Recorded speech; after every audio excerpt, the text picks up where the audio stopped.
والصلاة والسلام على سید المرسلین اما بعد فاعوذ باللہ من الشیطان الرجیم بسم اللہ الرحمن الرحیم والصلاة والسلام علیک یا رسول اللہ السلام علیکم یا رسول وعلی آلک واصحابک یا حبیب اللہ آج انشاءاللہ سورہ یونس کی آیت نمبر 39 40 اور 41 کا ترجمہ و تفسیر پڑھنے سننے کی سعادت حاصل کریں گے انشاءاللہ۔ اعوذ باللہ من الشیطان الرجیم بسم اللہ الرحمن الرحیم بل کذبوا بما لم یحیطوا بعلمہ ولما یأتہم تأویلہ کذالک کذب الذین من قبلہم فانظر کیف کان عاقبۃ الظالمین۔ ترجمہ کنز العرفان، بلکہ انہوں نے اس کو جھٹلایا جس کے علم کا وہ احاطہ نہ کر سکے اور ان کے پاس اس کا انجام نہیں آیا، ایسے ہی ان سے پہلے لوگوں نے بھی جھٹلایا تو دیکھو ظالموں کا انجام کیسا ہوا۔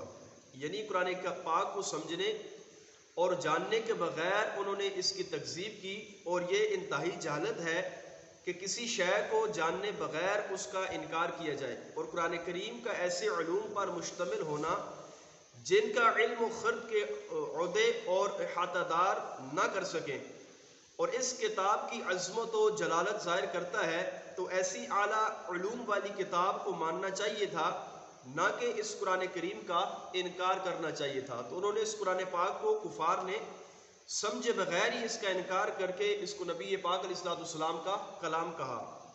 وَلَمَّا يَأْتِهِمْ تَأْوِيلُهُ، اور ان کے پاس اس کا کوئی انجام نہیں آیا، یعنی جس عذاب کی قرآن کریم میں وعیدیں مذکور ہیں وہ انہوں نے نہیں دیکھا۔ جس طرح انہوں نے قرآن مجید کو جھٹلایا، ایسے ہی ان سے پہلے لوگوں نے بھی عناد یعنی بغض کی وجہ سے اپنے رسولوں کے معجزات اور آیات کو نظر و تدبر سے کام لیے بغیر انہیں جھٹلایا تھا۔ تو تم دیکھ لو ظالموں کا انجام کیسا ہوا، اور پہلی امتیں اپنے نبیوں کو جھٹلا کر کیسے کیسے عذابوں میں مبتلا ہوئیں۔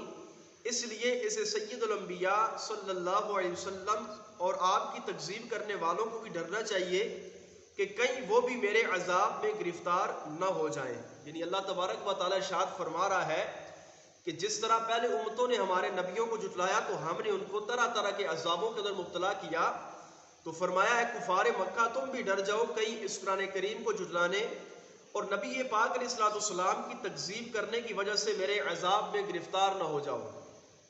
وَمِنْهُمْ مَنْ يُؤْمِنُ بِهِ وَمِنْهُمْ مَنْ لَا يُؤْمِنُ بِهِ وَرَبُّكَ أَعْلَمُ بِالْمُفْسِدِينَ، اور ان میں کوئی اس پر ایمان لاتا ہے اور ان میں کوئی اس پر ایمان نہیں لاتا، تمہارا رب فسادیوں کو خوب جانتا ہے۔ یعنی اے حبیب صلی اللہ علیہ وسلم، قریش میں سے بعض لوگ وہ ہیں جو اس قرآن کریم پر عنقریب ایمان لائیں گے، اور بعض لوگ وہ ہیں جو اس قرآن پر کبھی بھی ایمان نہ لائیں گے، نہ کبھی اس کا اقرار کریں گے۔ آپ کا رب ان جھٹلانے والوں کو خوب جانتا ہے، عنقریب انہیں اس کے عذاب کا سامنا ہوگا۔ یعنی اس قرآن پاک کو جھٹلانے، اس پر ایمان نہ لانے کی وجہ سے ان کو عذاب کا سامنا ہوگا۔ اس آیت میں یہ غیبی خبر بھی موجود ہے کہ مکے والے نہ تو سارے ایمان لائیں گے اور نہ ہی سارے ایمان سے محروم رہیں گے، چنانچہ ایسا ہی ہوا، بعض لوگ ایمان لائے اور بعض لوگ اپنے ایمان سے محروم رہے۔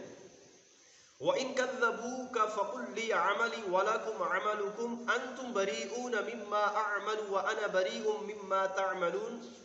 ترجمہ کنز العرفان، اور اگر وہ تمہیں جھٹلائیں تو تم فرما دو میرا عمل میرے لیے ہے اور تمہارا عمل تمہارے لیے ہے، اور تم میرے عمل سے الگ ہو، میں تمہارے اعمال سے بیزار ہوں۔ یعنی اے حبیب صلی اللہ علیہ وسلم، آپ اس قوم آپ علیہ السلام کی قوم آپ کو جھٹلانے پر قائم رہے اور ان کے رائے راست پر نہ آنے، حق و ہدایت قبول کرنے کی امید منقطع ہو جائے، تو تم ان کافروں سے فرما دو میرا عمل میرے لیے ہے، تمہارا عمل تمہارے لیے ہے۔ یعنی جو کچھ تم کرو گے تم اپنا بوجھ اٹھاؤ گے، جو ہم کریں گے اس کا اپنا ہم پھل پائیں گے۔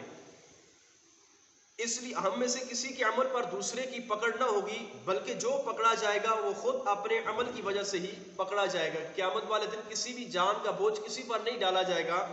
دنیا کے اندر جس نے جو کمایا اسی کا بدلہ اس کو دیا جائے گا، کسی دوسرے کا عذاب کسی دوسرے کو نہیں دیا جائے گا۔ اور تم میرے عمل سے الگ رہو، میں تمہارے اعمال سے بیزار ہوں۔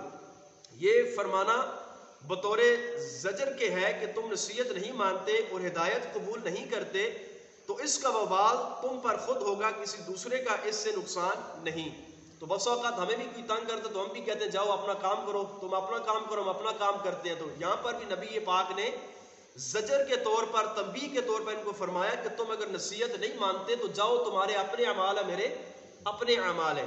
اس آیت مبارکہ سے یہ بھی معلوم ہوا کہ کسی کو نیکی کی دعوت دے تو اسے دعوت دے کر اپنے آپ کو بری الذمہ سمجھے، یہ نہیں کہ بس سامنے والے کو سیدھا کر کے ہی چھوڑنا ہے اگرچہ وہ پہلے سے زیادہ بگڑ جائے۔ یعنی ہمارا کام نیکی کی دعوت دینا ہے، کسی کو رائے راست پر نہیں لانا ہے۔ بے نمازی کو ہم نے نیکی کی دعوت دینی ہے، ہم پکڑ کر اس کو مسجد میں نہیں لا سکتے، ہم اس کو نیکی کی دعوت دیں گے تو ہم بری الذمہ ہو جائیں گے۔ اب وہ نماز پڑھنے کے لیے آئے یا نہ آئے، وہ نقصان اس کے اپنے اوپر ہے۔ اسی طرح کوئی دین سے دور ہے، اسلام سے دور ہے، تو ہم اس کو دعوت ہی پیش کر سکتے ہیں، اس کو ہم زبردستی اسلام قبول نہیں کروا سکتے۔ اگر ہم اس کو نیکی کی دعوت دیں گے تو ہم بری الذمہ ہو جائیں گے، اب اس کا وبال اس پر ہے، ہمارے اعمال ہمارے ہیں۔ تو فرمایا ہم نیکی کی دعوت دیں گے، زبردستی لوگوں کو عمل نہیں کروائیں گے، جو عمل کرے گا وہ اپنا پھل پائے گا، جو نہیں کرے گا وہ اپنا نقصان کمائے گا۔ اللہ تبارک و تعالی ہم سب کو قرآن کریم فرقان مجید کے احکامات کو سمجھنے کی توفیق عطا فرمائے، آمین بجاہ النبی الامین صلی اللہ علیہ وسلم۔